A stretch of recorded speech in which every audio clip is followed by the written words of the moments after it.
우리 여태까지 했었던 고려시대를 정리 한번 해보도록 할게요. 간단하게 두 문자도 말씀드릴 테니까는 공부하고 나서 반복할 때 이 영상을 계속 반복해 보시면 됩니다. 왕 이름은 꼭 기억하셔야 돼요. 고려시대 첫 번째 왕 이름이 일단은 태정관 경성모까지는 기억하시고요. 성종 때 일단 뭔가 체제가 마무리된다. 그리고 11세기 왕은 현종하고 문종만 기억하시면 되고요. 12세기 왕으로 수계인 이 사람을 꼭 기억해 두셔야 돼요. 10세기하고 12세기가 제일 잘 나옵니다. 태정관 경성 그리고 수계인 제일 잘 나옵니다.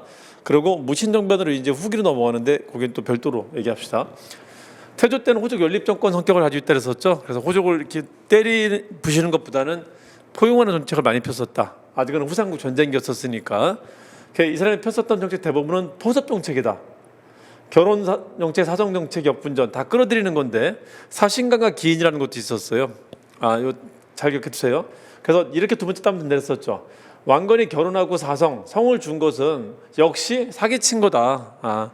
속뜻은 따로 있었다. 막 포섭하는 것처럼 했지만 결국은 다 자기가 먹으려 한 것이다. 북진정책이라는 것은 국호를 고려로 세웠기 때문에 이 지역, 왕건이가 살고 있었던 지역 사람들에 대해서 하나의 공동의 비전을 제시해 주는 겁니다. 고구려의 옛날 영광을 되찾아주겠다 한 겁니다. 그게 북진정책으로 나타나요. 그래서 북쪽에 있는 애들 서거시켜달라고 북청 서거작전을 폈다. 북청 서거작전. 서경을 처음 설치하고요. 거란에 대해서 상당히 강경책을 핍니다. 거란을 금수의 나라라고 칭하고요. 발해를 멸망시킨 무도한 나라라고 말합니다. 이게 훈요십제에 있는 얘기예요. 그러니까 실제 문무왕 때 대동강까지 영토를 획득했다면은 두 번째 통일인 태조왕 때는 청천강까지 올라갑니다. 북청 사자 죽여달라 서거해달라. 자, 민심도 얻어야 됩니다. 나라를 세우고 나면요 관료들만 차지한다고 되는 게 아니에요. 이 사람들 마음도 얻어야 되는데 주로 경제정책, 사회정책으로 나타납니다. 신라 말기 때 너무 힘들었었던 백성들한테 주로 세금 깎아주거나 아니면 토지 돌려주거나 뭐 그런 것들 하는데 이분은 이런 거 했었어요. 전쟁 중에 굶어 죽는 사람들이 많이 나오니까는 창고 열어줬다. 흑창. 그리고 세금 깎아줬다. 취민료도. 흙만 퍼먹고 살았단 말이에요. 사람들이. 흑취십이라면 됩니다. 흑취십. 흙으로 취식하고 있었다. 그 사람들 도와준 거다. 흑창 취민료도 10분의 1세 받았다. 그리고 첫 번째 왕이기 때문에 훈계하는 글을 썼다. 이건 신하들한테, 이건 후대 왕들한테. 정계 계백요서 훈요 10조. 정계 계백요서도 상당히 잘 나옵니다. 자, 그리고 태조 때 정책의 폐해가 나타난 게 뭐냐면요. 결혼 정책 본인은 좋지만 왕자가 많이 생긴단 말이죠. 후계자 문제가 발생하는데 이게 이어진 겁니다. 이름에 회자 들어오면 주로 피살대 왕이라 그랬었죠. 왕규의 난의 와중에 피살됩니다.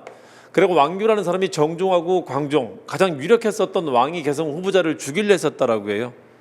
왕규의 난. 이 사람을 겨우 이깁니다. 이기고 집권한 게 정종하고 광종입니다. 둘은 같은 엄마를 가진 동복 형제예요. 그래서 정종하고 광종의 정책은 뚜렷하게 나타날 수밖에 없어요. 호족의 위험을 느꼈기 때문에 호족 억압 정책을 핀다라는 겁니다. 호족 억압 정책을 이해하기 위해서는 호족의 특징을 좀 알아야 된다 했습니다.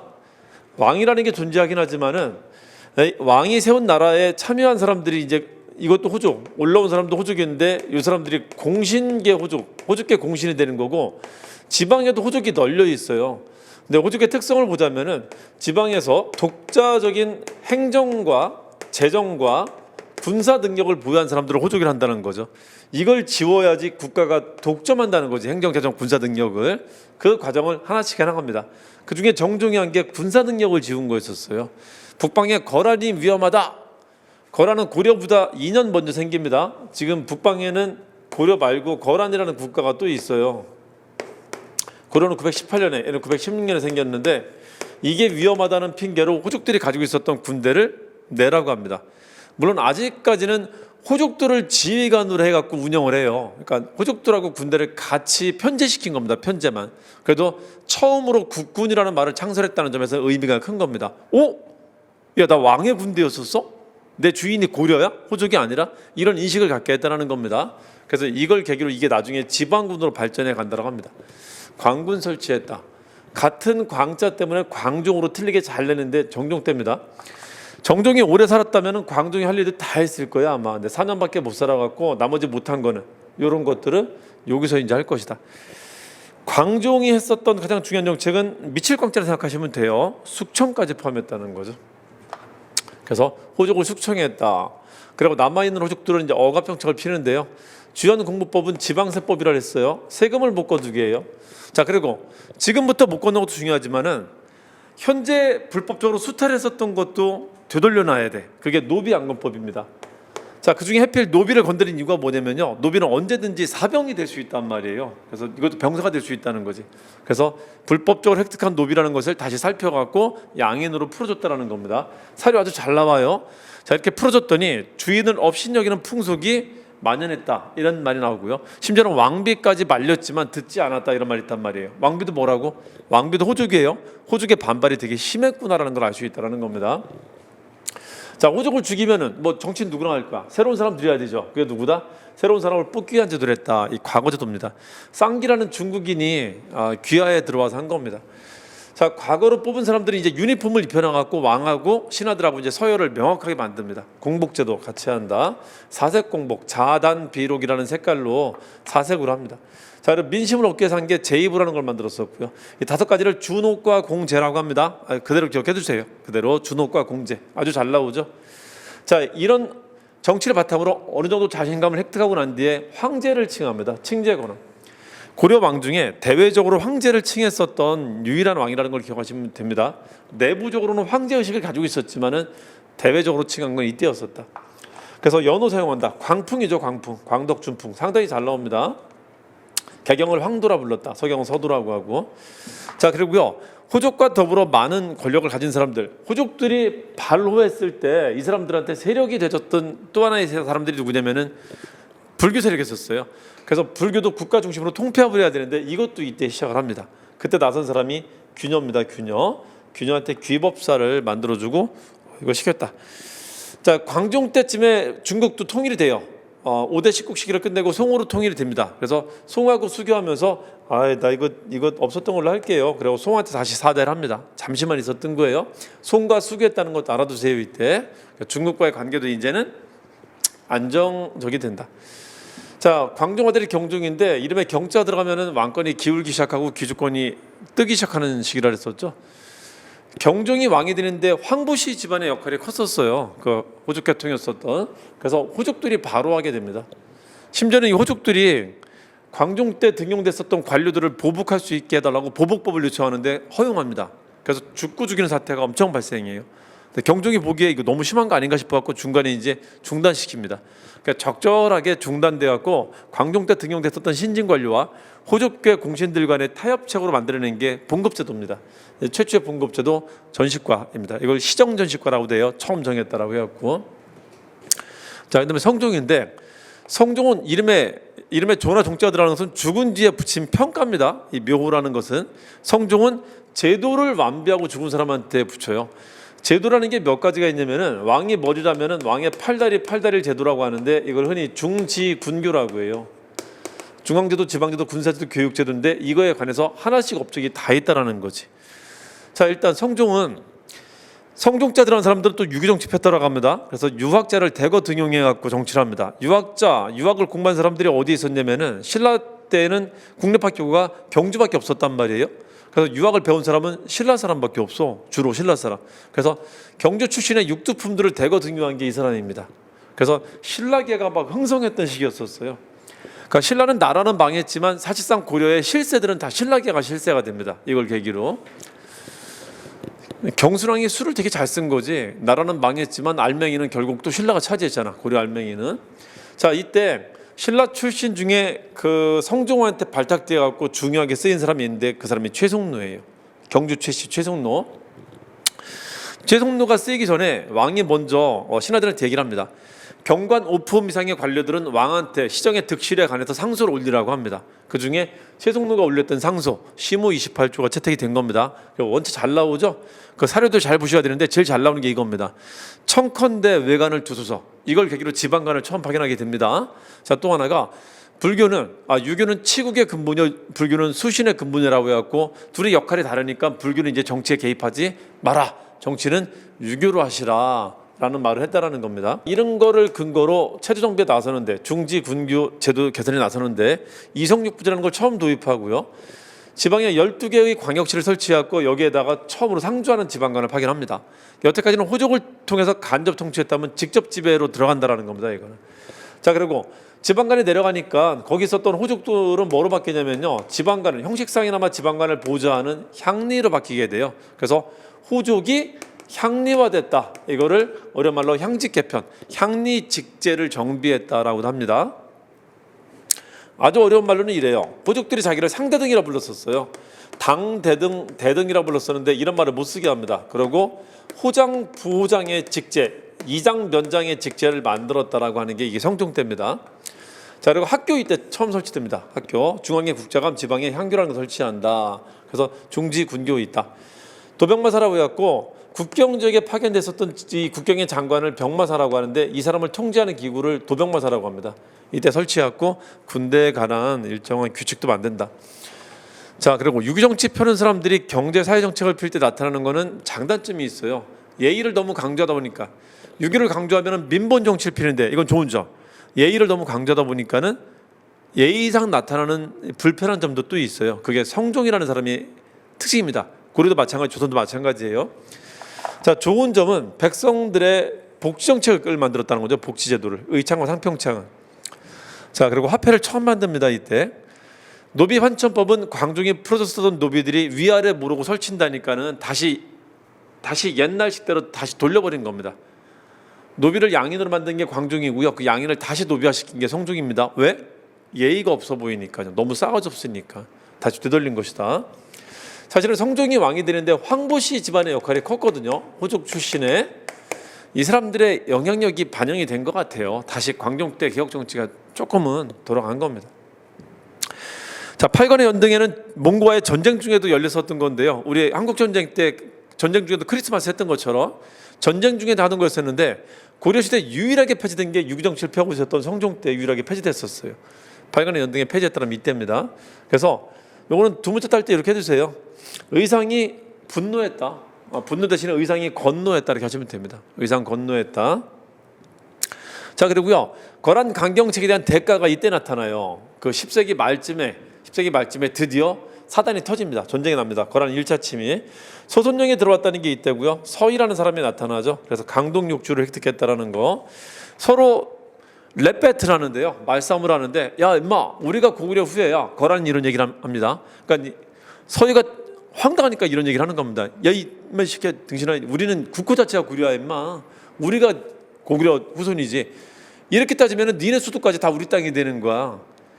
소손령이 우리가 고구려 후계자니까는 서경 땅을 자기한테 달라라 했었거든요. 말도 안 된다. 그렇게 따지면 오히려 니네 땅이 다 우리 땅인데, 그러니까 그런가 싶어갖고 그거는 이제 물러가고요. 오히려 서희가 한 발 더 나가고 너네한테 입주하지 못하는 것은 중간에 여진이 껴 있어갖고 가로막아서 그렇다. 걔들 길만 닦고 나면 갈게. 그러니 강동육주를 우리 땅으로 인정해주라 했었다는 겁니다.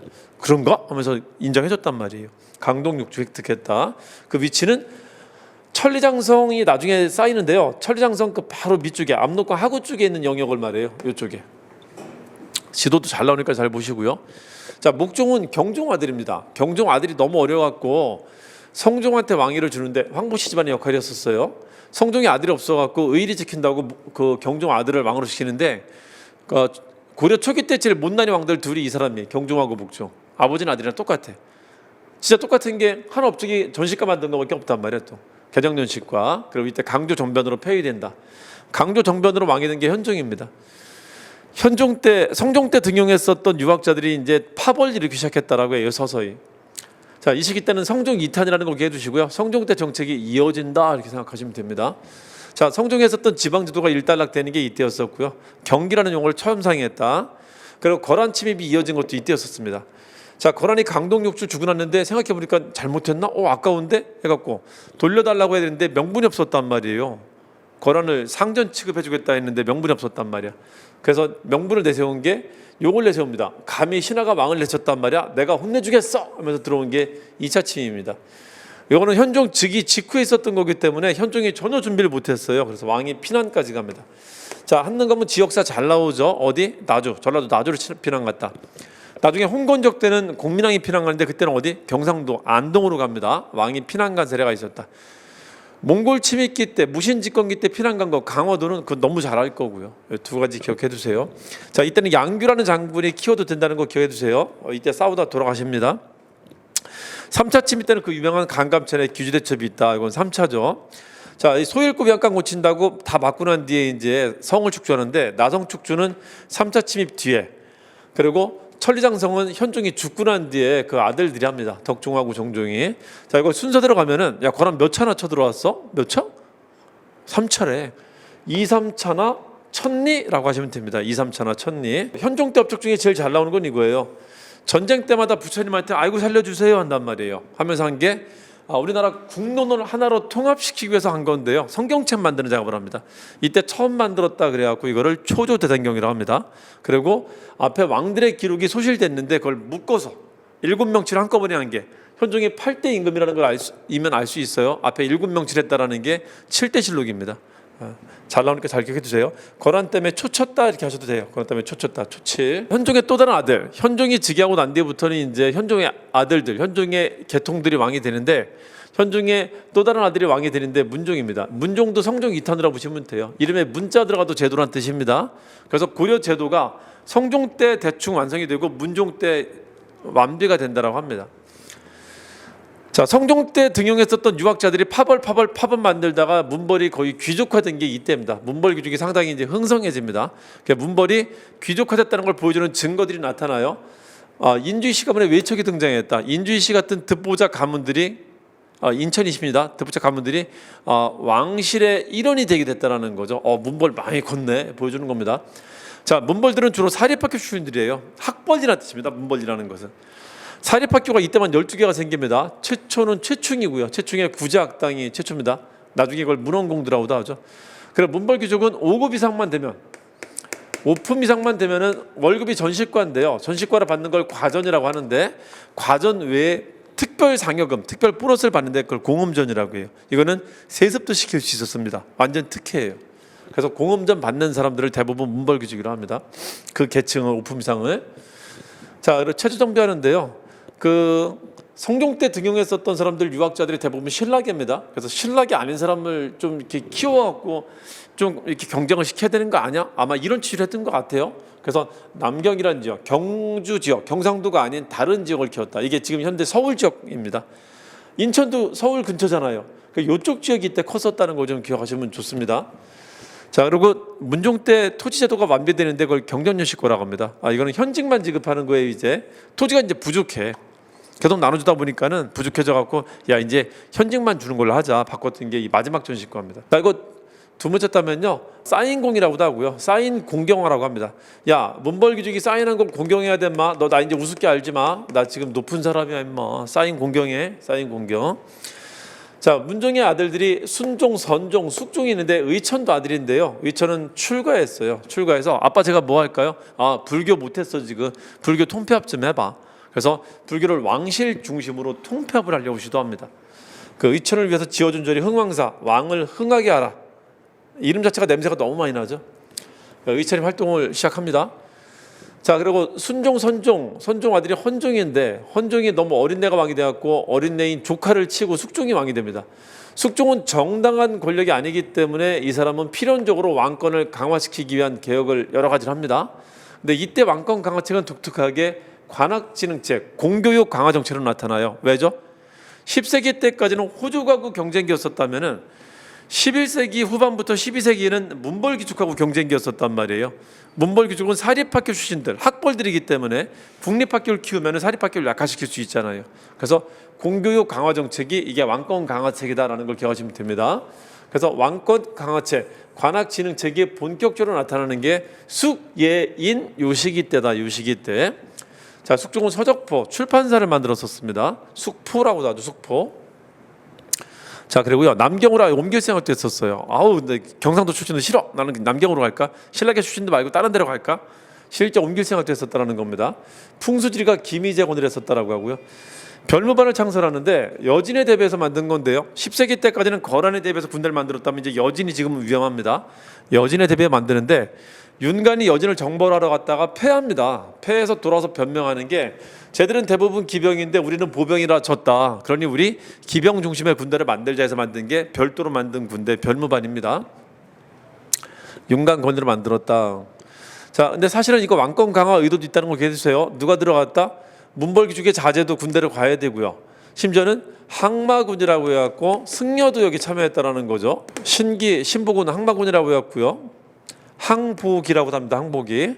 자, 그래서 전 인민들을 군인화시키고 있었다. 전 인민의 군인이라고 생각하시면 됩니다. 그래서 국왕이 통솔하는 군대 밑으로 모든 사람을 집어넣었다. 왕권 강화책입니다. 이것도 명분은 여진이고요.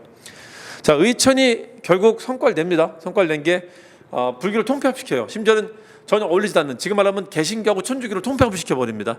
교종하고 선종까지 하나로 통폐합시켜요. 그게 천태종입니다. 이게 누구 때? 숙종 때. 숙종 때 돌아가십니다. 이분은 그 자기가 돌아가시기 직전에 있었던 마지막 왕 때 결국은 성공합니다. 천태종을 개창한다. 그 절이 국청사입니다. 자, 그리고 자기 유학 갔다 오면서 경험을 바탕으로 송나라는 화폐를 쓰니까 되게 편하다. 형, 우리도 화폐 쓰자. 건의해서 주전두감이라는 관청을 만들게 됩니다. 화폐를 주저하는 관청이라는 뜻이에요. 이때 만든 게 활해삼이라는 화폐를 만듭니다. 활구, 해동통보, 사만통보. 활구는 은병이 원래 이름이에요. 은병. 자, 이 숙종 때 업적을 두 문자로 따자면요. 야, 너 벌써 죽였어? 숙청한 왕이니까 숙청한 왕, 숙청한. 벌써 죽였어? 별서 남죽임, 별서 남죽임, 별서 남주국, 별서 남주국 하시면 됩니다. 별서 남주국. 그리고 활해삼 이렇게 기억하시면 됩니다. 숙종 때입니다. 근데 이 화폐는요, 공무원 시험 같은 경우는 왕으로 물어보는데 우리 한능검은 그냥 이거 고려 화폐계, 조선 화폐계 그 정도로 물어봅니다. 고려 정도만 아시면 됩니다. 숙종화되는 예종 때, 이름의 예자들은 무슨 뜻이라고요? 예의란 뜻도 되는데 학문이란 뜻이 있어요. 학문. 그래서 관학진흥책이 어느 정도 성공을 거뒀던 게 예종 때였었습니다. 자, 많아요. 관학 7제. 사립학교가 선거했었던 게 구제라는 전문 강좌 때문에 선거했었단 말이에요. 그걸 본딴 겁니다. 우리도 전문 강좌 있어. 우리는 와 이제 서울대로 와. 서울대로. 양연고 장학금으로 꼬시는 거고요. 청년과 본문가 군걸레 학문기구 만들었고 실제 채용 의사도 보여주는 거고, 과거 응시하는 사람들은 국자감을 일정 기간 반드시 수학하도록 의무화시킵니다. 자, 그리고 이 별무반을 통해서 여진을 정벌한 것은 아들이 예종 때였었어요. 윤관이 별무반 동원해서 여진을 정벌했다. 그래서 동북구성을 개척하게 됩니다. 자, 이거 두 문자 딸 때는요, 7빛깔 맛있는 과일 줄 테니까 우리한테 올래? 칠량청과 줄게. 칠량청과 우리한테 와. 칠량청과 구성했다 하시면 됩니다. 칠량청과 구성했다. 그래서 어느 정도 성과를 냈다라고 해요. 관학진흥책이. 자, 안타깝지만 동북구성 돌려줬더니 이놈들이 그걸 계기로 금나라를 공포합니다. 드디어 여진 부족이 통합해갖고 황제 국가를 만들어요. 그 압박이 이제 인종 때 나타날 겁니다. 자, 인종 때도 관학진흥책이 이어지는데 경사육학을 정비했다. 지방의 향교를 더 넓혔다 정도 기억하시면 되고요. 인종 때는 문벌 귀족이 이제 많이 흥성해져 갖고 이런 상태가 됩니다. 문벌 귀족이 지금 대립하는 양상으로 가고 있는 거예요. 대립하는 양상. 이 둘의 갈등이 폭발해 갖고 왕의 권한이 크게 실추하게 됐던 게 이때입니다. 자, 그 중에 하나가 이자겸난이다. 18자가 왕이 된다는 썰을 내비쳤고요. 18자 합치면 목이라 그랬었죠. 목. 이 시 안에 목이라는 글자가 있거든. 이 시가 왕이 된다는 뜻입니다. 자, 이 사람은 난으로 집권했기 때문에 지금 아직 권력이 안정적이지 않아서 금나라가 우리를 압박했었던 그 사대하라고 요구했는데 그냥 깔끔하게 수용합니다. 그래서 여진하고는 큰 전쟁이 없어요. 우리가 거란하고 몽골하고 큰 전쟁이 있었던 거지 여진하고는 큰 전쟁이 없습니다. 자, 이때 개경이 궁궐이 불타요. 굉장히 중요한 사료입니다. 개경이 궁궐이 불탔다면 이자겸난이에요. 그래서 개경은 이제 왕이 뭘 해볼 수가 없어요. 이제 18 막 20 된 젊은 왕인데도 불구하고 개경에서 다시 한번 잘해볼까요? 이렇게 어렵단 말이야. 그래서 어디 가서 서경에 가서 다시 한번 잘해봅시다. 유신지교를 반포했다라는 겁니다. 이때 서경 세력들은 이게 기회다 싶어갖고 서경 천도 운동을 전개했다라는 겁니다. 그 주체는 정지상과 묘청 같은 사람이 했던 거고요. 자, 실제 왕이 서경으로 선도할 생각까지 있었어요. 그래서 궁궐을 만드는데 대화궁이라는 걸 건설합니다. 이게 큰 꽃이 피는 형세의 땅이라는 뜻도 있고요. 크게 이렇게 화하는 뜻이래. 화하는 지형이라는 뜻이라는 겁니다. 크게 이렇게 이렇게 피어나는 지형이라는 거예요. 그래서 만든 게 대화세의 명당이다. 대화궁을 건설했다는 겁니다. 자, 이 사료 잘 받으세요. 상경은 개경을 말하는데 상경은 이미 기업이 쇠했다. 그러니 이쪽으로 와라. 그리고 김부식도 그런 말을 합니다. 서경천도나 서경행차를 반대하면서 서경이 명당이라는데 갈 때마다 벼락치고 왕을 호종하던 신하들이 벼락 맞아 죽은 사람도 있고 서경의 대화궁에 벼락이 떨어지게 되는데 벼락 되게 자주 쳤었거든요. 아니 명당이라면 그게 맞는 거예요? 하면서 반대하고요. 그리고 지금 추수철인데 왕이 행차하면은 농사를 망친다. 왜 그러시냐 하면서 반대합니다. 사료 잘 기억해 두세요. 자, 왕이 마음을 돌리자 이 불안해진 묘청일파가 난을 일으키는데 묘청의 난이라고 합니다. 이때 자기들이 나라 세운 것을 대위국이라고 하고요. 천계라는 연호를 사용합니다. 자, 고려시대 연호하면 광중하고 인종대예요. 광중하고 인종대 두 개 잘 기억해 두세요. 광종대는 광풍, 여기는 하늘 한번 열어보겠다. 천계. 결국 묘청의 난이 진압되면서 서경을 폐지하게 됩니다. 서경을 폐지했다는 것은 고려가 추진했었던 북진정책을 이제 포기했다는 뜻이 되는 거고요. 자, 묘청의 난을 진압하고 나서 김부식이 묘청난을 진압하고 삼국사기라는 역사책을 편찬하는데 여기에는 신라 중심사관이 들어갔다라고 해요. 그래서 이 싸움은 신라계 대 고구려계의 싸움이었다라고도 합니다. 그래서 신라계가 이겼다라는 겁니다. 그걸 잘 반영한 책이 삼국사기다. 자, 이 세 가지 사건은 순서로도 나옵니다. 아주 잘 나와요. 자, 인종이 애가 어리니까 항상 물어봤대요. 이 묘삼, 이거 뭐예요? 이거 뭐예요? 이렇게 물어봤다는 겁니다. 이묘삼 잘 기억해 두세요. 자, 인종 아들 의종이 얘는 왕을 안 시켰으면 하고 바랬는데 장남이라 왕이 됐더니 결국 이때 무신정변이 터집니다. 왕의 권위가 크게 실추된 상태에서 지금은 문신끼리의 대립했었다면은 이제 문신들이 권력을 독점하고 나서 무신들을 너무 막대하니까는 무신 갈등이 이제 크게 벌어진 겁니다. 거기에 무신들이 칼 들고 애들 죽인 게 무신정변이에요. 자, 무신들의 기구가 중방이라는 기구가 있었는데 중방이 최고 기구가 됐었던 것은 이때밖에 없어요. 무신집권기밖에. 자, 그래서 무신집권 되면서 의종을 폐하고 명종을 옹립하는데 명종시기 때 집권한 사람이 정경이라는 사람이 있어요. 이 세 명 잘 기억해 두세요. 정중부, 경대승, 이의민. 자, 아래 것들이 권력을 차지하니까는 하극상이 막 일어나는데, 그리고 얘들은 권력이 없었던 애들이 권력을 잡으니까는 이때가 기화다라고 하면서 백성들을 엄청 수탈을 했었거든요. 그냥 힘 있는 대로 막 뺏어왔단 말이에요. 그래서 이때 에라 이래 죽나 저래 죽나 마찬가지인데 차라리 싸우나 보고 죽자 하면서 밀란이 막 터져나왔던 시기입니다. 정중부 집권기 때 초반에 있었던 게 서북민의 밀란이 처음이고요. 그 다음에 김보당난, 이건 의종을 부결했었던 것이다. 서경유소 조이충의 난이 있었고요. 조이충의 난이 좀 오래 가요. 이 밀란 세력들이 합세되면서 오래 가는데 이 난에 이어서 이제는 남부지방에서 난이 나타나기 시작합니다. 그러니까 전국으로 확산돼 나가는 계기가 됐었던 거예요. 그 중에 충청도 공주가 있었고, 경대승 때는 전라도 전주에 군인 관노의 난이 있었고요. 이의민 때, 경절 출신 이의민 때는 경상도에서 김삼이 효심난이 있었습니다. 요걸 다 합치면은 한번 밀란 일으키려고 서봤는데 결국 뭐 힘이 있어? 전사한 거지 뭐. 망했네. 서본이 망했네. 전사했다. 서보의 망전사 이렇게 하시면 됩니다. 서보의 망전사. 순서대로 좀 기억 좀 해두세요. 서보의 망전사.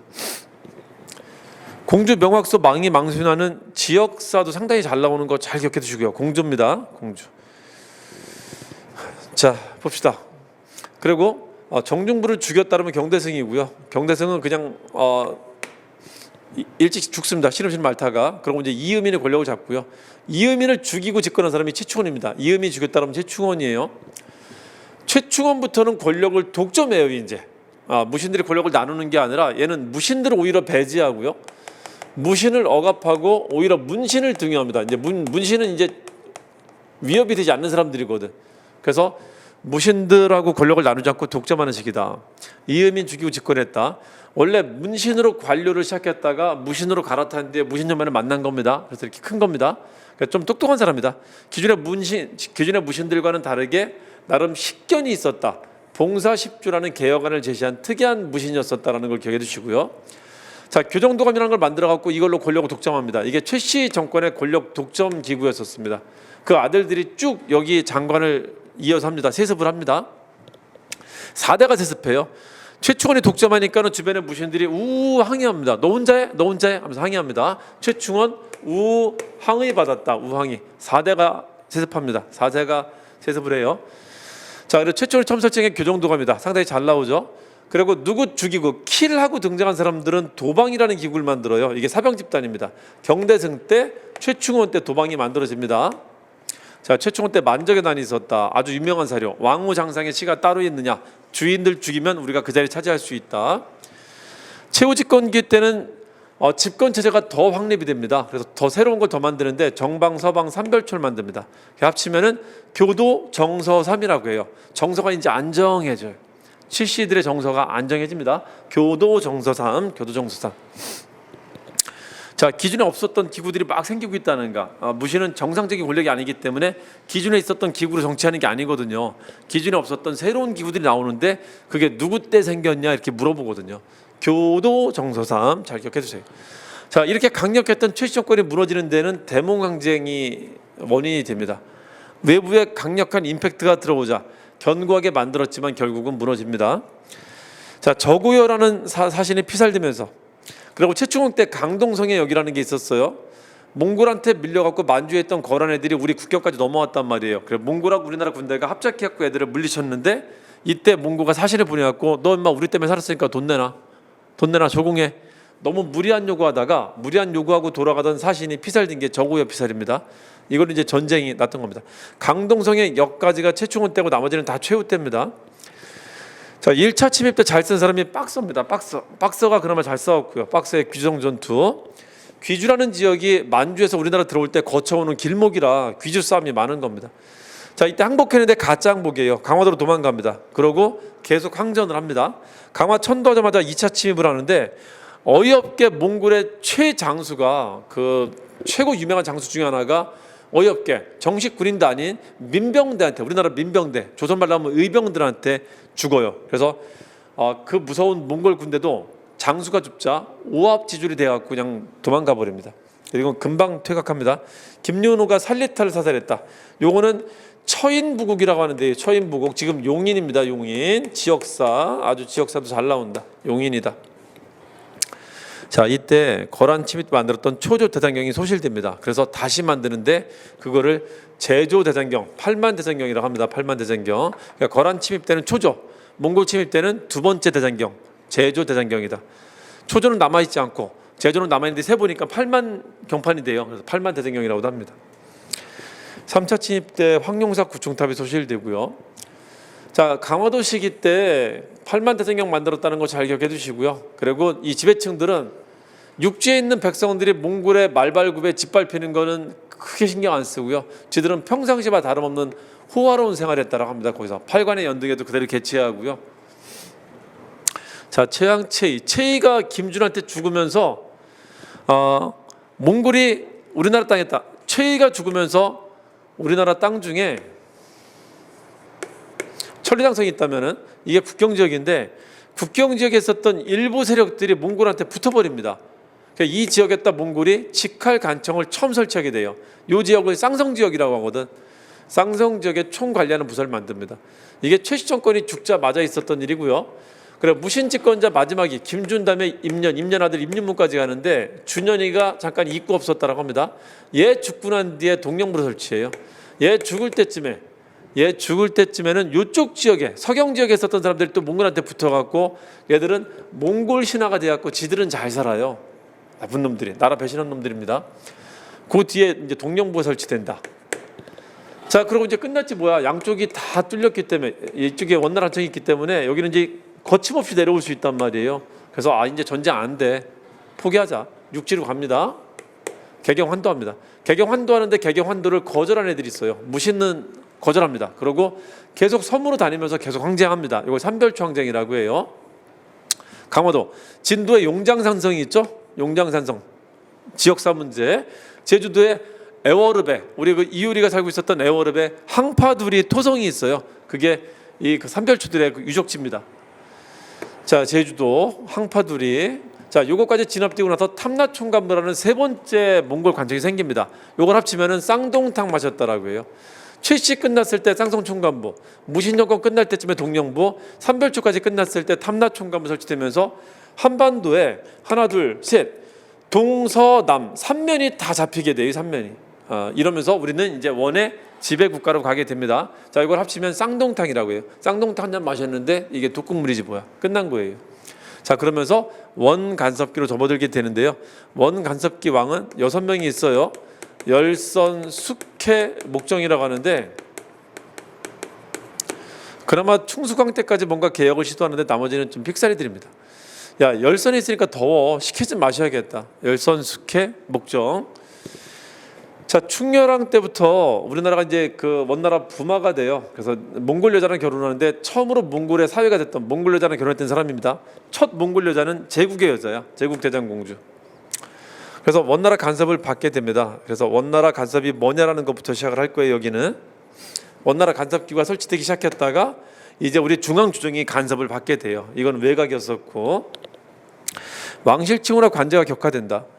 조나 종의 칭후로 못 쓰게 하고요, 충땡왕으로 쓰게 합니다. 충땡왕, 충성하라는 뜻으로. 그리고 이성육보, 성급 관청이 없어지고요, 제일 높은 관청이 부가 돼요. 부나 사로 격화됩니다. 첨의부, 밀직사 같은 거. 자, 그리고 우리가 부마국이 됐기 때문에 더 이상 우리나라에다가 몽골의 직할관청을 두지 않아요. 부마국이 됐기 때문에. 우리가 이제 걔들한테 밑에 가기로 약속을 했기 때문에. 그래서 우리나라 땅 안에 있었던 이 관청들을 되돌려 줍니다. 걔들이. 탐라총관부 되돌려주고 동령부 없어집니다. 다만 쌍정총관부는 천리장성 바깥 지역을 관할하는 거였었기 때문에 얘는 둡니다. 나머지는 철수시킵니다. 걔들이 자진해서. 동령부 탐라총관부를 충렬왕 때 반환받습니다. 자진 철수합니다. 이거는 무력을 뺏은 거 아니에요. 자, 그다음에 원나라가 우리나라 시켜갖고 일본 원정을 하는데, 일본 원정이 다음 일정이에요. 일정이 있죠. 일정이 1차 침입 실패하고 정동행성 만들고요. 그다음에 2차 하는데 2차도 결국은 실패합니다. 그 가미카제라는 일본 애들이 그 태풍을 신풍이라 불렀단 말이에요. 신풍을 일본 발음으로 가미카제라고 하거든. 예, 그 태풍 때문에 결국은 실패합니다. 그래서 일본은 복속하지 못합니다. 요거까지 하면은 쌍동탐정이라고 해요. 쌍동탐정, 쌍동탐정. 이게 그 4개 원나라 관청입니다. 특이한 것은 얘들은 외곽에 설치했다면 이건 이제 개성에 설치한 거예요. 개성. 한복판까지 원나라 관청이 생겼다라는 거죠. 원 간섭기 맞아요.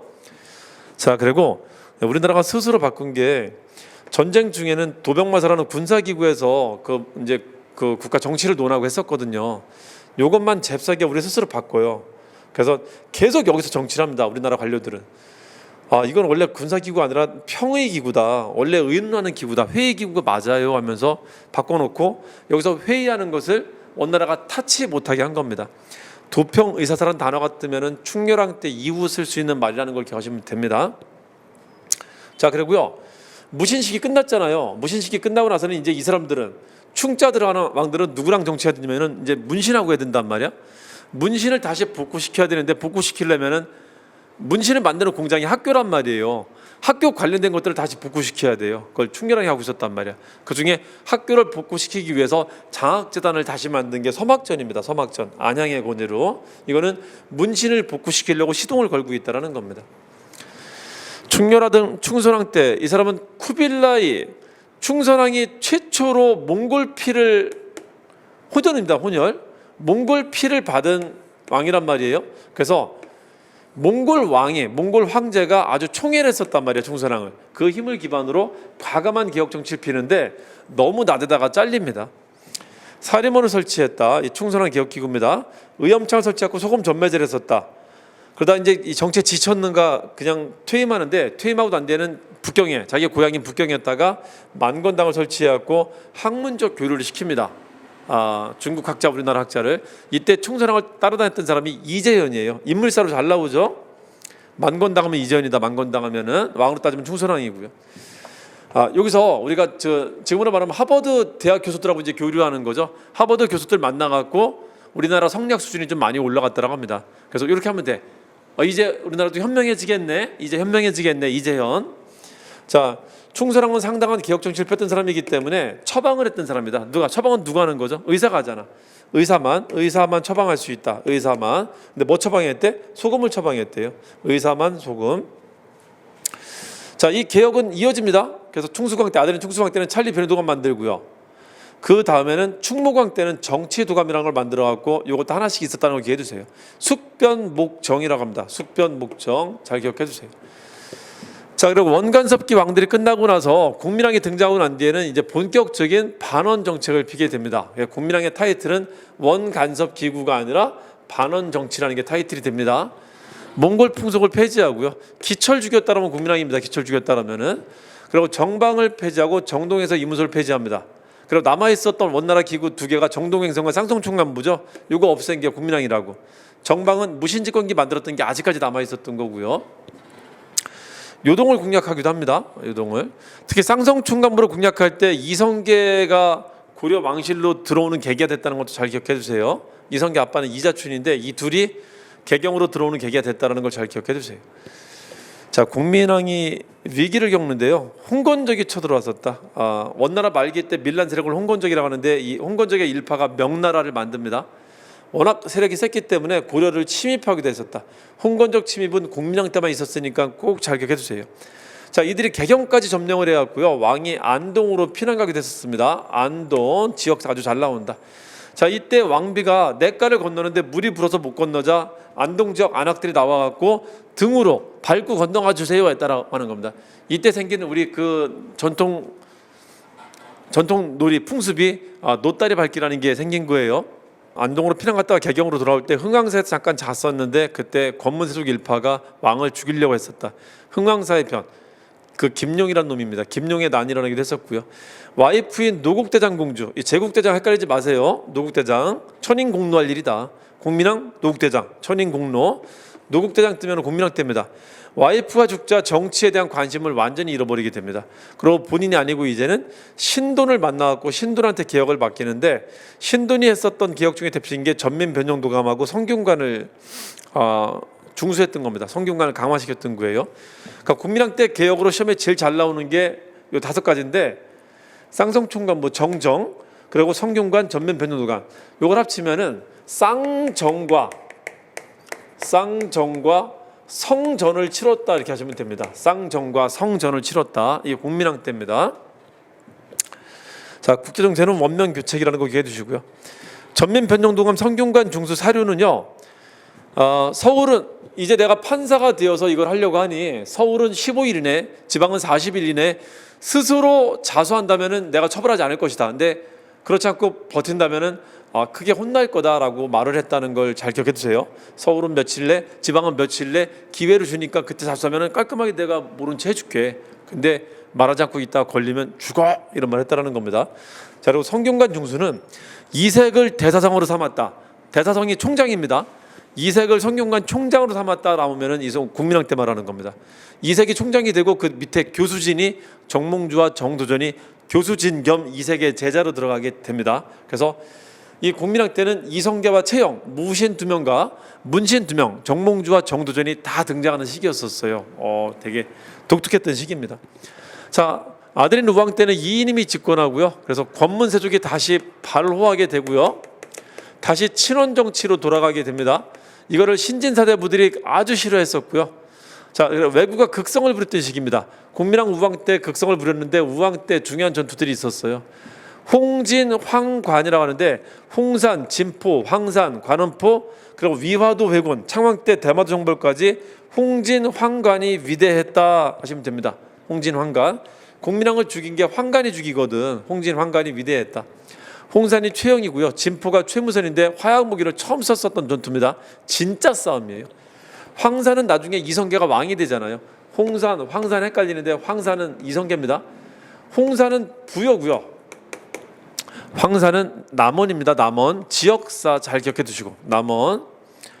자, 관음포는 정지라는 사람인데 그 경상남도 남해군이에요. 그 왜 이순신 장군이 노량해전 벌쳤던 데 있잖아요. 그 지역입니다. 자, 그리고요, 우왕 때는 명나라가 철령이를 철령이 설치한다고 쌍성총관부, 이거 원래 원나라 땅에 썼잖아. 그거 내가 가져갈게. 쌍성총관부 대신에 철령이라는 거 새로 만든다. 그리고 거기 내가 통치한다. 이걸 일방적으로 통과하자 열이 받아갖고 명나라하고 싸우자, 요동정벌하자는 논의가 나타났던 게 우왕 때입니다.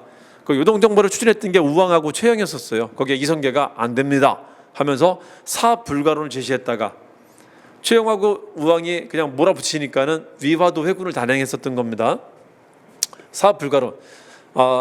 소가 대를 거역할 수는 없다. 장마철에 하면은 전염병 들고 활에 악유가 녹는다. 그리고 우리가 이 병사들이 다 북으로 가면은 왜구가 또 쳐들어올 건데 어쩔 것이냐. 이 4가지 불가한 이유 잘 나오니까 잘 기억해 두시고요. 자, 이걸 계기로 이성계와 신진사대부들이 권력을 잡게 됩니다. 그리고 우왕을 폐위시키고 다른 사람을 왕으로 세우려 했었는데 이성계 일파 아닌 사람들이 창왕을 얘기해갖고 결국은 밀려서 창왕이 됩니다. 자, 이때 박이가 대마도 정벌을 합니다. 창왕 때. 대마도가 왜구의 근거지인데 대마도 정벌을 하자 왜구들의 세가 약해집니다. 실제 잠잠해집니다. 이때부터. 창왕을 왕으로 세울 의사가 전혀 없는데 밀려갖고 됐기 때문에 결국 창왕 폐위 논의가 나오게 돼요. 우왕과 창왕은 우왕은 공민왕의 아들이 아니라 신돈의 아들이라는 논리를 내세우면서 우왕을 폐위했으니 그 아들인 창왕도 폐위해야 된다는 폐가 입진론이 나오게 됩니다. 거짓을 폐하고 진짜를 세운다. 폐할 폐, 세울 입자 해갖고 자, 이 폐가 입진론을 계기로 신진 사자부들이 온건파와 혁명파로 명확하게 갈라져 갖고 대립을 하게 됩니다. 자, 그 공양왕 때 이제 그 혁명파들이 완전 장악하게 되고요. 혁명파들이 했었던 대표적인 개혁이 과전법이라는 걸 만들고요. 그 뒤에 이제 이성계가 왕으로 즉위하게 됩니다. 자, 여기까지 우리 고려 시대의 일들을 한번 쭉 정리를 해봤습니다.